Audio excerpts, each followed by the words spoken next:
What is up, everyone? It is Diecast Buffet here again. Guys, we have a 2019 Chase Elliott Xfinity 187 diecast in the studio, the Aftershocks Chevrolet Camaro for JRM. Let's go ahead and take a closer look. And here we go, fellas. I was going to say a brand new diecast. Technically it is. It was part of one of the mystery blind bags that you open up. And basically, it's new, but it's rattling around, so it's still going to get a little bit of damage, perhaps. Regardless, this is a very interesting paint scheme that is very well forgotten. That Chase Elliott actually drove the 8 car at JRM. Everyone remembers his Napa car from 2014, 2015 when he was driving full time. Got Aftershocks B Open. One of the coolest designs I remember from 2019 was this little it's almost like a thumb print, if you will. I don't know what the heck Aftershocks is. I don't know if it's like a gaming controller or something. That's what it kind of sounds like. I'm going to assume it is. This is more of a 2013 Chevrolet Cup car style mold, so naturally the Camaro headlights and everything looks really wonky. I mean, the whole front end has absolutely no 3D indentions, right? So when you put that Camaro headlight on it, it looks kind of like a late model front end. So I guess that's kind of cool. Got Camaro there, number 8. Moog, what is it? Edelbrock? Yeah, Edelbrock. Got a very interesting splitter design. I like the bright yellow stripe. On the left side of the diecast, when I'm doing these 187 diecast reviews, I have to remember I'm not doing a 164, so I got to make sure everything's kind of zoomed in, so to speak. Got the number 8 right there. Aftershocks, more of that kind of thumbprint pattern. Got branded agriculture. That is interesting. Branded on a Chase Elliott diecast. I don't think I've ever seen that before until now. I got NASCAR Heat right there. Alsco Exalted Chase Elliott B Post decal. NASCAR Xfinity. Race Car Mechanics Wear Simpson Duralast brakes. Shout out to the Duralast Cup Series. K&N Mobile and MSD Holly MSD. Goodyear. Now, one subtle thing that I noticed, and I'm kind of really shocked they actually did this on the 187 diecast.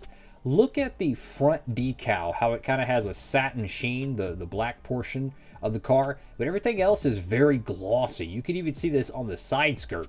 So it's a dual clear coat style paint scheme where you have, there's some pretty gnarly wrinkles there. That's unfortunate. Very difficult area to wrap nonetheless, but it's interesting how glossy portions of the car are, and then some portions are very matte / semi-gloss, which looks really cool. This is about one of the goofiest rear ends I've ever seen on a Camaro diecast. I mean, what the biff? But it's kind of realistic because the plate cars, I think at the Cup cars at the time, they had a a lower rear end panel installed for safety purposes or drafting. So it's kind of realistic to them. I don't remember if the Xfinity series had it. I know the Cup series did.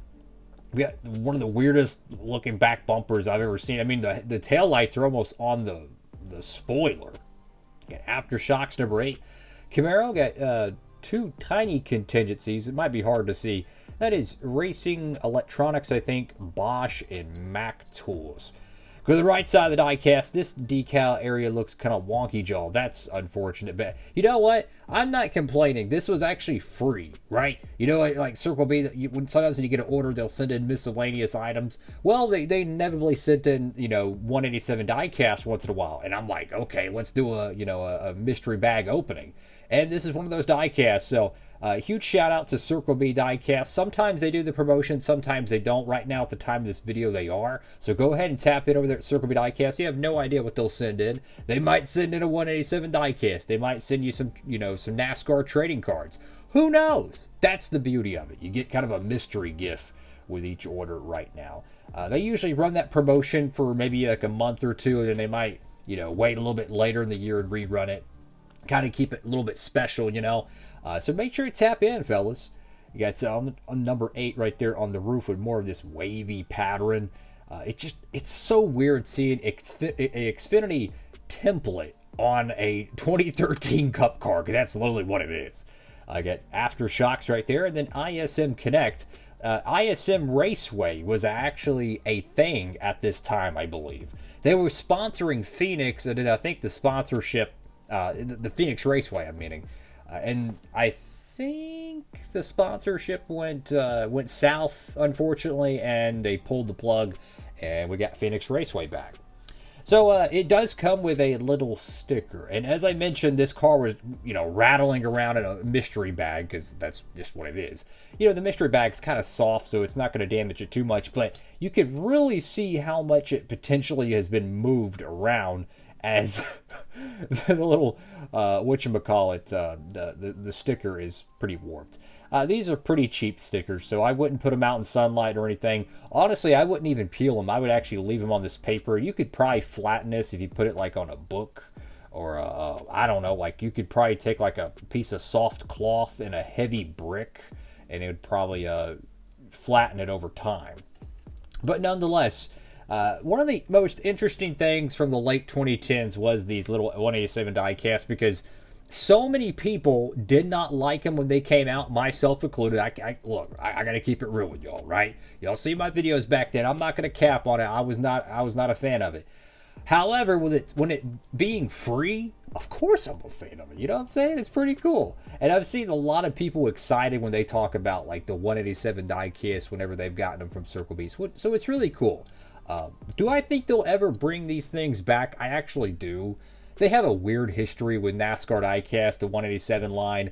They made it in the COT era, then they took a break for like 2011, 2012, and then they brought it back in like a keychain form or something like that for 2013 and 2014, I believe. And then they like disappeared, and then they came out of the woodwork in like 2018 again.